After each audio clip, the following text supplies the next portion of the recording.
Siempre desde que yo recuerdo se habla del revival del Yiddish en Israel, siempre, o sea, siempre cada 2 años es como un tema que va y vuelve.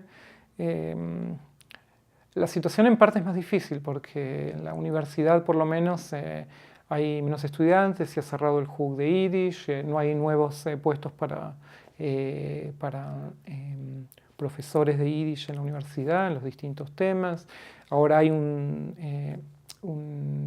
programa interuniversitario, pero digamos, son muestras de una situación que no es ideal. Por otra parte, están los nuevos cursos, summer courses de Yiddish y de cultura, que traen mucha gente y dan acceso a mucha gente sobre el idioma y al conocimiento.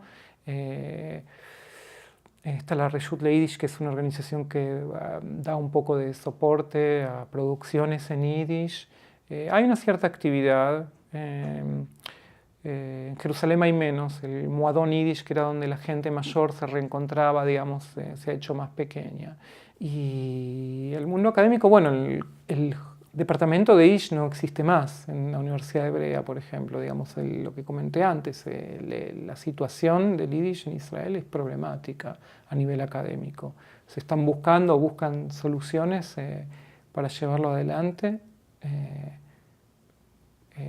Que está el programa de MEI, que funciona, pero vamos, un bachelor no existe más en Yiddish. Es parte de literatura hebrea y folclore y Yiddish, es el nombre del departamento. Bueno, hay toda una reforma en realidad en las ciencias humanas que, digamos, afecta al Yiddish bastante.